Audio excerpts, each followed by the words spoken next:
Sorry, I have a question. In the book, there's a part after transaction analysis, and it gives you like transaction 1, transaction 2, and it goes all the way to like the summary of transactions. On transaction 10, it says for payment of accounts payable. At the very end, it says this event does not create an expense even though cash flows out. Instead, the expense is recorded when Fast Forward uses these supplies. Why does it go towards a liability and not an expense? Okay, it's because what happened initially before that is that Fast Forward received supplies. And now at that time when they made that purchase, rather than paying, we say cash, they could have paid, they paid by accounts payable, but rather than paying either cash or check or with a card, money that they actually, debit card money that they actually had in their bank account, they put out a promise to pay for those supplies. So that's the liability, is the promise to pay. So that's Okay. the accounts payable. So they went ahead, the part where you're at now on number, I believe what you said, 10, Yes. is then where they have this liability, now they're going to go ahead and pay it off. So Yes. the liability would decrease and cash would decrease. Okay, but it's not an expense, the business itself, though? It does, but it's an expense when they use the supplies. And that's something that we haven't really talked about yet. We will. We'll probably talk about that more next week, is about expenses and all of that. Mm-hmm. So looking at that, it would be an expense once they use the supplies, because then you'd have to decrease supplies and it increase the expense. Okay.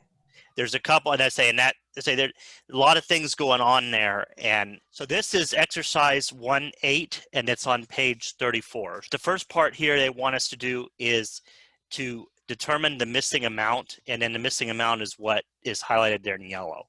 But we'll figure out then how did they get that. But what I want to ask you is, what was the one thing I told you? So remember that what we call the accounting equation is assets equal liability plus equity. We could also say assets equal liability plus owner's equity. The way you can remember this, we said, was ale, kind of like the beer, like ale. I know, right? I shouldn't be promoting drinking, but anyway. But what was the one important thing I told you about this? Do you remember from Monday? It always has to be balanced. Yes, exactly. That's exactly what I was thinking. It always has to balance. I think if you remember that, then you'll do good. Oh, and I have a chat. Okay, I can't bring that window up, I guess, because I'm sharing the screen. But anyway, so thinking about that. So let's say that I don't know the assets, but I know the liabilities and equity. What would I do? Just tell me, what would I do? You add them? You could add them, right? Because we know liabilities, so 20,000 plus 45,000 is 65. Okay, so that's what our assets are. All right. What about, let's look at B. So we had $100,000 in assets. We had 34,000 in liabilities. What would our equity be? How could we figure that out? Subtract liabilities from the assets. Okay. So we know then the equity then would have to be 66,000, right? Let's look at another one. Let's look at C.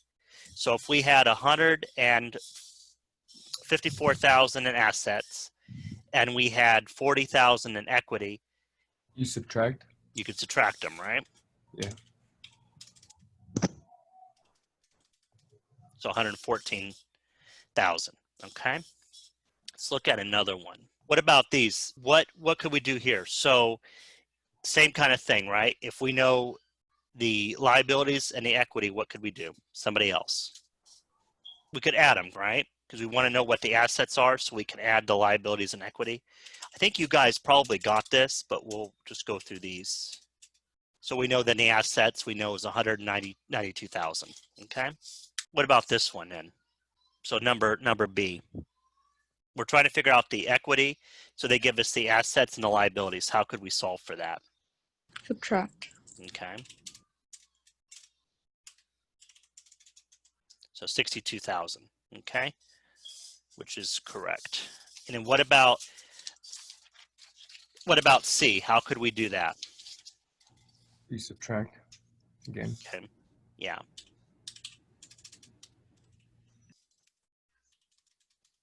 Okay, 151,000. So these are pretty simple, but again, it's an important concept is to think about, okay, you know that both sides have to balance. So then just trying to figure that out. So I know for sure you're going to have something like that on the homework. So if we look at exercise 1.9, it says answer the following questions, and it says then again to use the accounting equation. The first one then it says at the beginning of the year, Addison Company's assets are 300,000 and its equity is 100,000. During the year, assets increase 80,000 and liabilities increase 50,000. What is the equity at the end of the year? And so for that one, we could figure out there's a lot going on there, right? At the beginning, they had assets of 300,000. They had equity of 100,000. How much liability should they have? 200,000. 200,000, right? Okay. So now, okay. So the change then, we said that their assets are going to increase by 80,000 and their liabilities are going to increase by 50. So then how much does their equity change? 30. 30. And so ending then, all we have to do is just add them up. So their ending assets then are 380,000. Their liabilities are 250,000. And our equities are 130,000 at the end of the year. We're trying to figure out how much equity they have. So see, so that's how you can do it. You may be doing something and you may not necessarily have all of the information available to you at that time, but you can use what you do have in order to figure out, you know, what to do. Let's look at the next one here. Let's look at question B there. Office store had assets equal to 123,000 and liabilities equal to 47,000. What is the total equity for the end of the year? So what would I have to do to solve this? To figure out the equity. You subtract 123,000 from 47,000. Okay. 76,000, right, for the equity. Right? Pretty neat, huh? So at the beginning of the year, Quaker Company's liabilities equal 70,000. During the year, assets increase by 60, and at the end of the year, assets equal 190. Liabilities decrease 5,000 during the year. What is the beginning and ending for equity?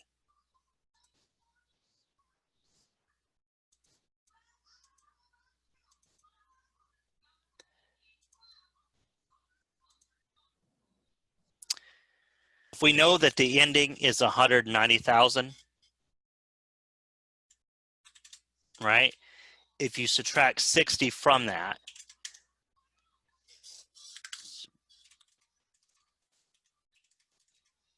you know that the beginning is going to be 130,000, correct? Okay, kind of like we did earlier. How would we figure out? Oh yeah, no, they told you that. So they told you it decreased, that the liabilities decreased during the year. So what then is the ending liabilities? How much is that?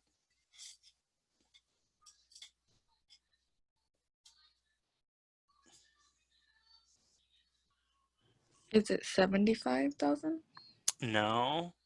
Now, what I will give you a hint is when it's in parentheses like that, it is a negative number.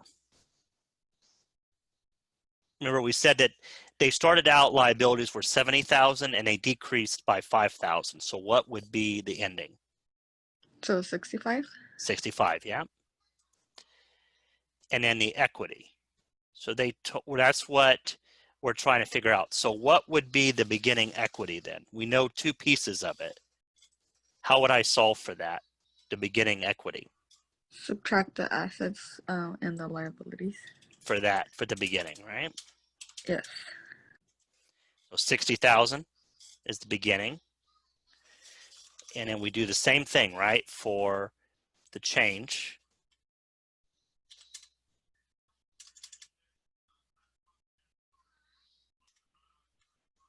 Now notice that instead of subtracting this time, we're going to add, because if you have two negatives, it's going to become a positive. So then we know then the equity then has to be 65. And so then, now we can just go ahead and just add the two of them to get the ending. So 60,000 plus 65,000 is 125,000. And so that's what we're trying to figure out is where they're at. Okay. So Swiss Group reports net income of 40,000 for the current year. At the beginning of the year, Swiss Group has 200,000 in assets. By the end of the year, assets have grown to 30,000. What is Swiss Group's return on assets? So remember that we're going to take their net income, divide it by the total of their average total of their assets, and that would then find out what our rate of return is. So first of all, what is their net income?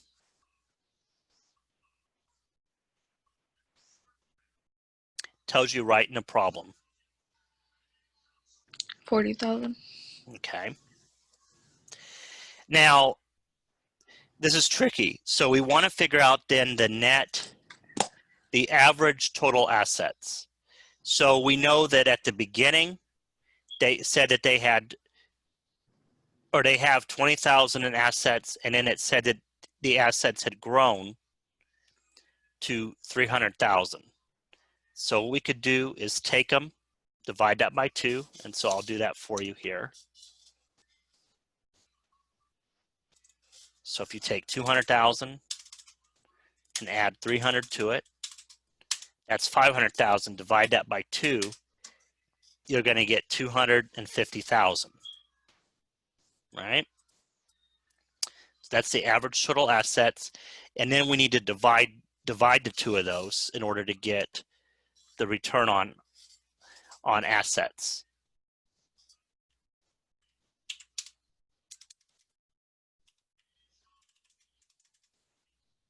And we get 0.16, and so in order to convert that to a percentage, if we multiply by 100, we'll get 16%, or you just move the decimal over, right?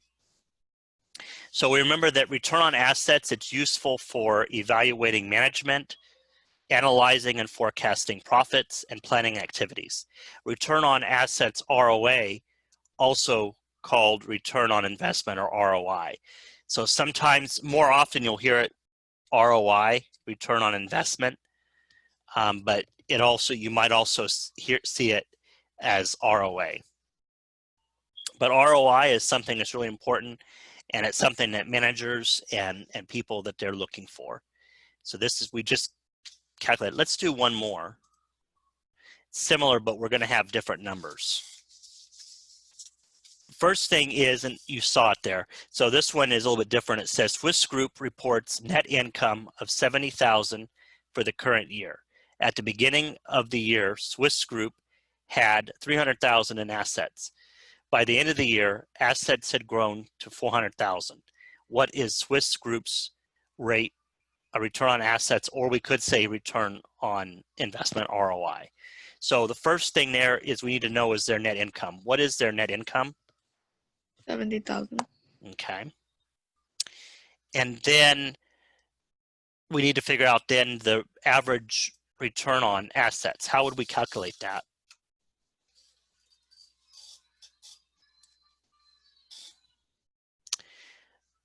Okay, so I'll ask you this. What was their beginning amount of assets that they had? 300,000. 300,000. That's the assets. The 70 was the income, so 300,000. And then what had the assets grown to? 400,000. 400,000. Okay. So 700, we divide that by 2. So we deal with 2 numbers, is 350,000. So we need that. Okay, so they tell you here. Okay. So you plug it in up here. So then if we go, we divide those two, 70,000 divided by 350,000 is 0.2. We know that's 20%, but we can go ahead and multiply that by 100, so 20. So they had 20% return on assets or return on investment, ROI. Okay. And you might, more than likely, I'm pretty sure you are going to have something like that on the homework. Let's look at, it says on October the 1st, Ebony Ernst organized Ernst Consulting. On October the 3rd, the owner contributed $84,000 in assets to launch the business. On October the 31st, the business records show the following items and amounts. Use information to prepare the income statement for the business. And what I will tell you is some of those items there, as you might already be surprised to see, are things that do not go on the income statement. So the first thing we do when we do the income statement is we go ahead and we list the name of the business, income statement, and then the time period that it's for. Okay, and then we have and then on the income statement, you have revenues, expenses, and net income and loss. And you see, again, I told you some of these things we don't need, so we'll just go ahead and eliminate them. Because, can you tell me, where would cash, accounts receivable, office supplies, and land and office equipment, let me mark those. Where would those things go? In assets? They're assets. So what, and actually accounts payable I think would be one too. What form would they all go on? They would go on a balance sheet. Balance sheet, yep. I'll try to write that here. Kind of hard to do with the mouse, but okay. Yeah, so they go on a balance sheet. So we're just gonna, right now, we're just gonna ignore them for now. Okay. I have a question. Why does it say net income loss? Why do they add the loss to them? Well, they say the loss because net income or loss, and so the loss would be a negative number, and so we denote negative numbers in accounting with the parentheses. Because we don't know right now if we're going to have an income or if we're going to have a loss. We could have a loss too. So it could go either way. It could go either way. We don't know yet. So, okay, so we got rid of that. So we're kind of, okay. So the first thing, revenues. What revenues do we have?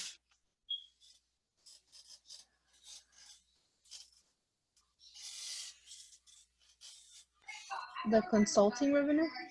Okay, so of 14,000. That's all for that. And then we have expenses. We'll just go ahead and list them, and I'll just read them to you. So we have rent expense, $3,550. Salaries expense, $7,000. Telephone expense, $760. And then miscellaneous expense of $580. So then, now what we would do is we have to add up our expenses, and so we'll do that. So we'll do that. I'll just bring this over here.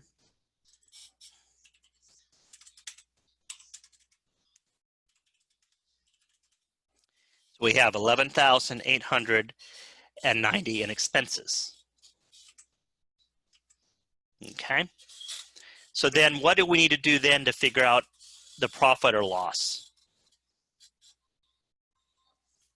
Subtract them. Okay. So if I take 14,000 minus 11,890, I know that I had a net profit, net income, or net profit of $2,110. So let me come back over here to PowerPoint. Okay, so that's it. So then that amount, that's going to go to that's going to go to the statement of owner's equity. The next one then would be a statement of owner's equity. We have the same information that we have the statement of owner's equity. Again, some of this information we don't need, so let me do this. So let me bring up some more here. So we have his beginning capital, and then we have to add. Okay, they did some things, but let's figure this out first. So let's do this. Let's figure out what exactly do we need gone. What are we not concerned with right now? Are we concerned with cash? No. No, we're not concerned with accounts receivable, office supplies, land. Let's see. We're not concerned about office equipment, accounts receivable. Do we want to know about owner's investments? Yes. Okay, so I'll just do a check mark.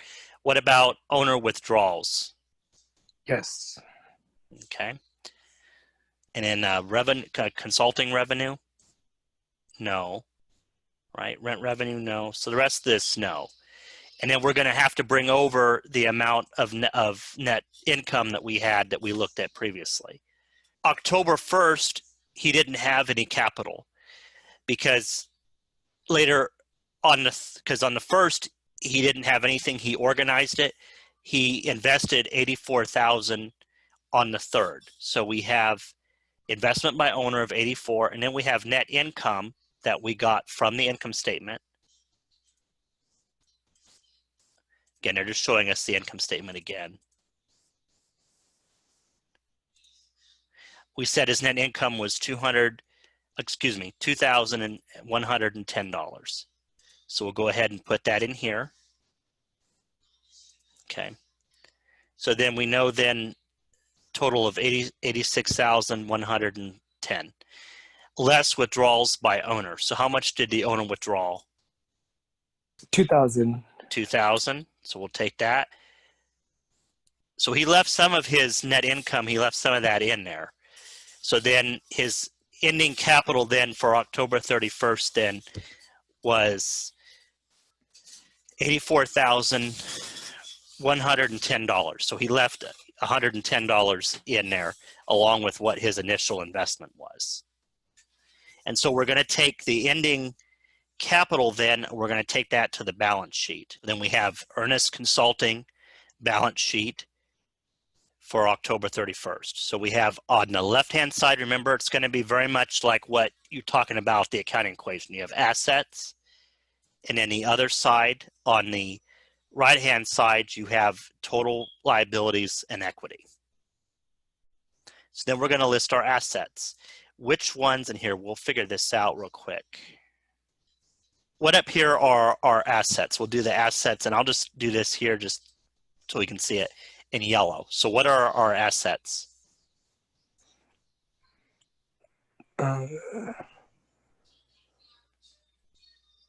Cash. Cash would be one. Okay, what else? Land. Land would be one, yes. Okay. What else?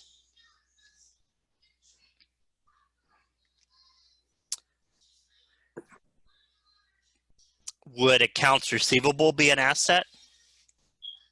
Yes. It would be, right? Because it's what we're promised that we're going to receive as the business. What about office supplies? Yes. That would be.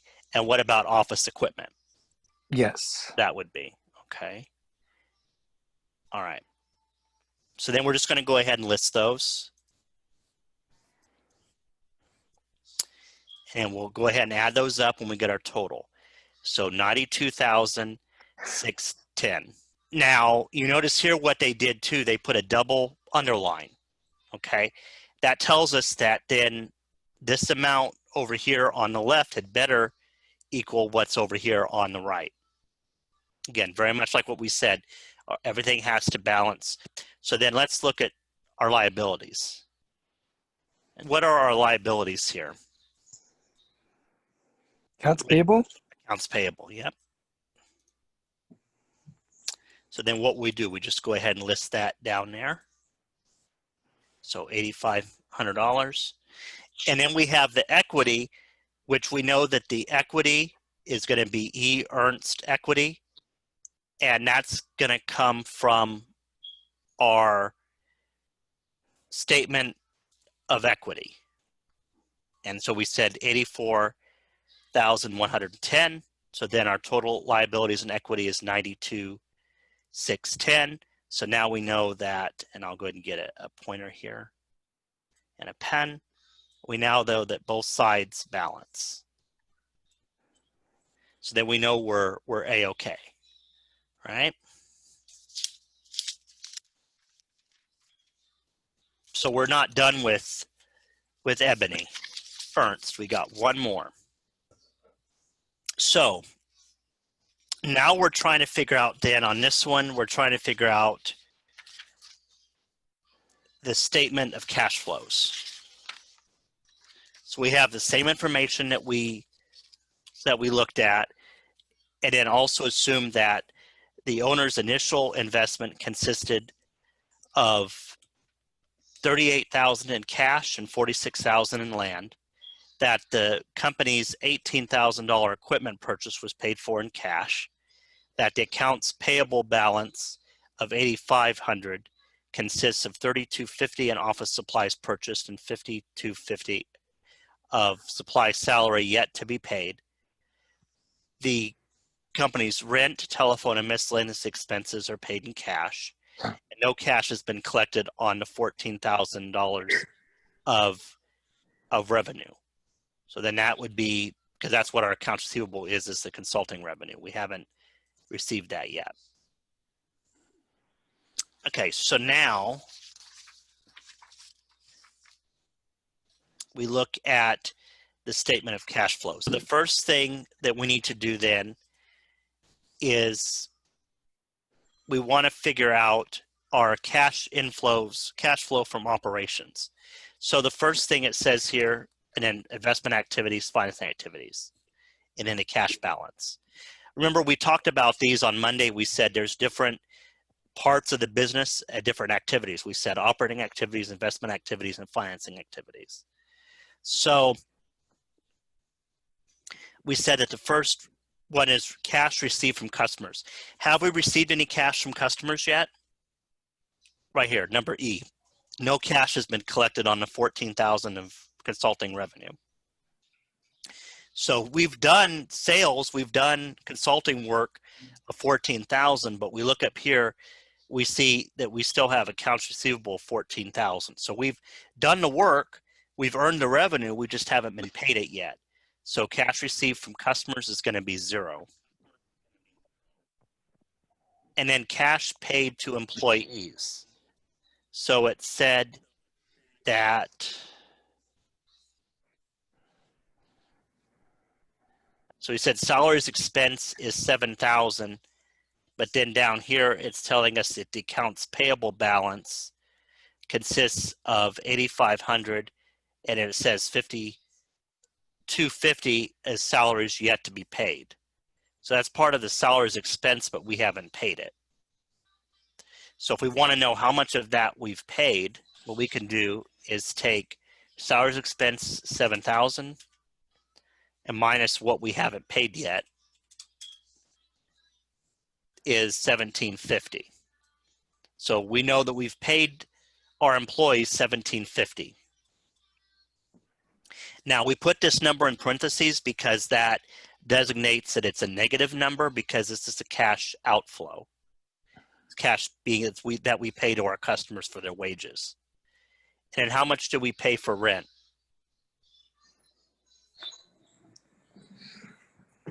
Yeah, $3,550. No, you're okay. So we say then that is the cash that we've paid in rent. Because it said that the company's rent, telephone, miscellaneous were paid in full. So we do the same thing. Telephone expenses, we've already paid that.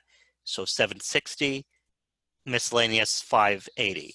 So if we add these up, and remember it's still going to be a negative number because it's a cash outflow, we see that the net cash used by operating activities is $6,640. And then the cash for office equipment, we said that was $18,000, and we said that was paid cash, number B. Okay. And so then the net, and that's investing, because we're investing in our business to get office equipment, maybe a computer, maybe a copy machine, maybe a phone system, whatever kind of equipment we need to be able to operate our business. We're investing in the business because that's what we need in order to do well. $18,000. So then we just bring that over, net cash used for investing activities. And then we have investments by owner of $38,000 because we said he invested $38,000 in cash. Because remember, this is a statement of cash flows. So let me ask you a question. Are we concerned about how much land he contributed? No, because it's cash. Yeah, we're only concerned right now with cash flows. We're not concerned about land, okay? And then withdrawals by owner, how much has he taken out? 2,000. 2,000, okay. So net cash provided by financing activities. If we take those and we subtract them, so we have 36,000. So then if we take these, we know this is a negative number, this is a negative number, and a positive number. If we add them up, we know that we have, in fact, let me do that. We see then that we have a net increase in cash of 11,360. So if we take negative 6640 plus negative 18,000, we're negative 24, but we plus 36,000 is 11,360. So then we know that that's a cash balance. And guess what? That cash balance then at the statement of cash flows, that matches what we have listed here for our trial balance. So we know that, and because we know that, then we know that everything then was done correctly. So this is one way to doing all of these statements. It helps us because we can then use it in order to check ourselves and make sure that everything is correct. All right. And then we see here net increase in cash. Then we had our cash balance on October the 1st was none. Because October 1st we started, we had none. We then, on the 3rd, he invested. And we went from there.